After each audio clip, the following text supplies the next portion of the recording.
Welcome to the world of zip system building enclosures, where we believe in striving for optimal air, water, and thermal management, no matter the region or climate. Because when you have the right products to do the right job the right way, the first time, you're building to a higher code. I'm Jake Bruton, and today we are going to talk about attic ventilation, wind washing of insulation, and a happy surprise product from a big box store that we just stumbled upon for this job. Let's do it now. So we have made videos in the past talking about attic ventilation and our theories. We've also talked about the baffles that we've used in the past, but today we're going to continue that conversation. We're going to talk about why we execute in-house again, and we're going to talk about a product, not sponsored, that we stumbled upon for this job. We are at our Corey Heights Aarow project. This is one of Aarow Building's custom homes in Columbia, Missouri. And I want to tell you about the process here and how this product is making things easier. Let's jump right in. We have a monoslope roof, a flat section, and then another monoslope roof. So when we start talking about vented roof assemblies, there are plenty of challenges. If you've seen the video that Reisinger and I put out in the last maybe 6 months about to vent or not to vent, if I were building McMansions in Texas, the conversation about venting roofs, we probably would just say, yeah, it's not going to vent anyway, let's just make it part of the envelope. We can't build a basement, or like we have here underneath our X Factor, we have a crawl space. We can't do that in Texas because you guys just have rock, so it's a different conversation. We need that space for mechanicals. Here, I don't want to put stuff up there because I don't want to have to go up there. I'm going to put cheap insulation up there. I don't want people up there messing with it, so we're not going to make that part of the envelope. We're going to push that outside. We're going to have our air control layer and drywall here, and I don't want anybody up there, so that's going to be vented space.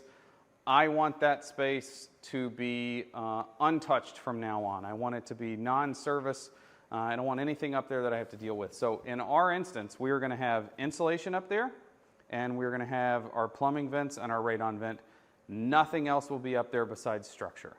So there should be very little effort that we have to go up there for. We'll have, poke your head up there once a year with a good strong flashlight, flip the light on. There'll be a couple light bulbs, LEDs up there that you can flip on to make sure that nothing looks like it was cracked under a snow load or anything like that.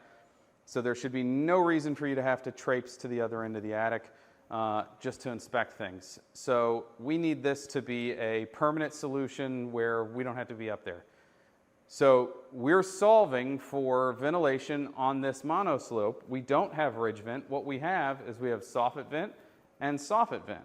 So think of it as ridge vent that we just don't have the other half of the ridge.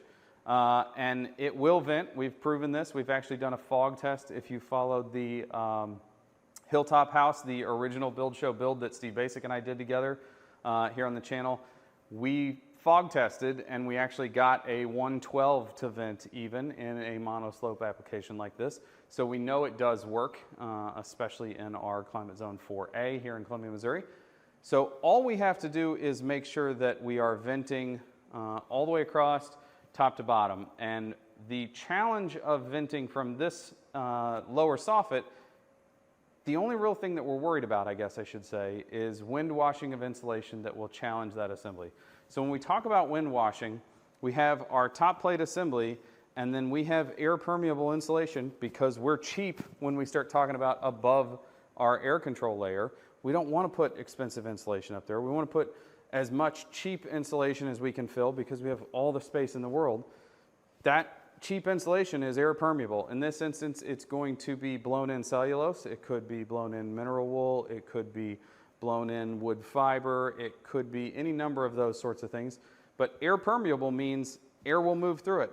And if air can move through it, air moving through it will challenge it. I once had a conversation with an engineer at Owens Corning, and he was talking about A, B, and C grade installations of fiberglass, which is an air permeable. And he was talking about the cut around a outlet box. And he said, if I can put my thumb in between the outlet box and the fiberglass insulation, and I have air moving, if I can put my thumb in between the insulation and the outlet box without touching the insulation, and we have air moving through that wall cavity, I have now compromised about a 12-inch radius of that insulation. Not completely negated, but compromised. Well, if I have air moving on purpose through that cavity and across, and I get wind pushing through there that might direct that air to a place that I don't want it to go, I could be challenging that insulation at the part of the eave that is the most squished, so I have less insulation at that eave. Design's going to cause that. We actually have less than 20 inches over there. We have something on the range of like 12 inches. It moves quickly up to the amount that we want in that 20-inch range. But over at the eave, if we're getting wash from breeze or just natural draft that's getting in there and challenging that insulation, I could have a really cold or really hot aspect right there at my top plate, and now I've negated the insulation that we've bothered to put in there. So what we have is we have a insulation vent chute. So it goes over and it tucks down. That's what you can see from the inside. That's the black product. We also have taken can foam, just the rattle can foam, because it's one of our team members doing it really quickly before we put our air barrier up.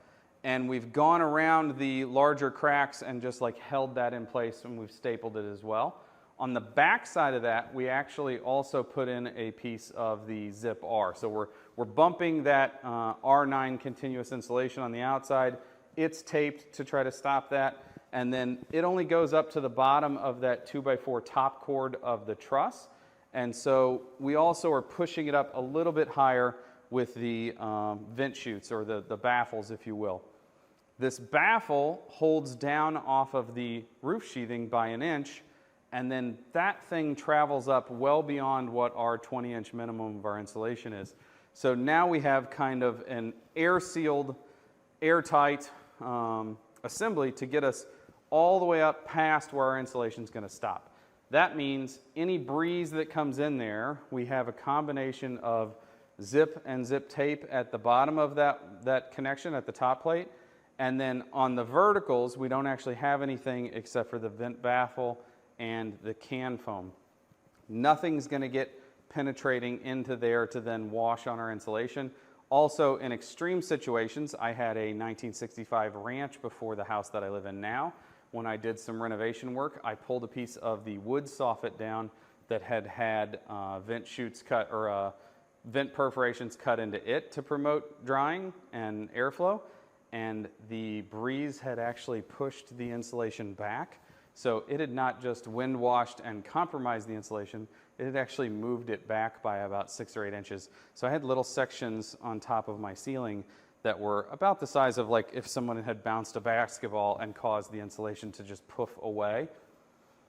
That would explain why I had spots on my ceiling that were kind of brown, because they had gotten cold enough to condensate and then mold in the winter, but not present on the bottom side in the form of like black mold. They had just gotten kind of brown and soggy looking. So this will keep all that washing, all that wind activity up and away from our insulation at our cavity level. 20 inches of insulation will be enough that activity, that airflow will not get down to and compromise the bottom side of our trusses or the top side of our air control layer. It will all just penetrate a little bit, but not far enough down into our cavity insulation. So why am I promoting something that's not a sponsor of the show, that's not giving us something for free? Why am I just saying this is a good product? Well, this vent baffle, unlike the ones that we've seen in the past, it is not foam, it's actually a like polyplastic. It has a lip on the edge, so it actually has like a positive stop into the edge of the rafters on our 24 inches on center. And then much like our dimple mat for our foundation, or like some of the rain screens that we've used in the past, it has almost like a plastic tooth that holds it off of the material in a really good way, and it was quick and easy to staple up. And believe it or not, it actually came from Menards. We were just surprised that we started looking for 24 inches on center, and we went to one of the box stores to see what they had. This was the product that our PM on the job found, and it was just like, well, they have it, it's in stock, we can use it. We got it here. It has a pre-fold for the turn down, and it has the dimples that we need to hold it the appropriate 1 inch off for the appropriate amount of insulation. It was one of those happy accidents that we found something that works really well in this instance. It made our life easier. It made Sam, our carpenter on the site's life easier, and it serves our purpose. Now, top side, all that goes into the bottom side. What do we have to do on the uphill side? basically on the uphill side, we're, let's say, 4.5, 5 feet above where our insulation stops. The only thing we're going to do up there that's out of the ordinary is just perforated soffit. In this instance, in our market, we use a lot of aluminum soffit. This will be aluminum soffit, so we just have to make sure that we're using perforated soffit. We'll use it all the way across the top side, all the way across the bottom, and then for aesthetic purposes, we'll actually use solid on both the quote-unquote gable ends or the rake ends. It does seem odd that we might not use it on the ends to match or the vented to match the top and bottom and the rake, but I don't like the way the vented looks as nice or as much, so we'll use the solid over top of the garage and over top of the front of the house and then over top of the back door where the deck is and out the master end so that you see the solid rather than the vented where we can and where it makes sense, and functionally where it doesn't matter. We don't need that rake to necessarily vent. It will communicate around the corners on the end with the high and the low. So nothing particularly interesting on the top side besides the fact that we're going to use a vent. So stumbled onto a product that makes our life easier. We are venting every single chute. The code does not require every single one, but I am of the ilk that if the whole purpose is to cool and to promote drying on the backside of our sheathing, why wouldn't we want that to happen to every single section of our sheathing?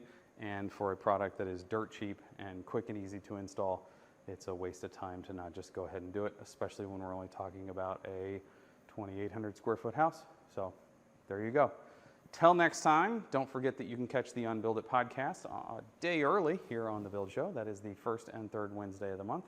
And thanks for watching.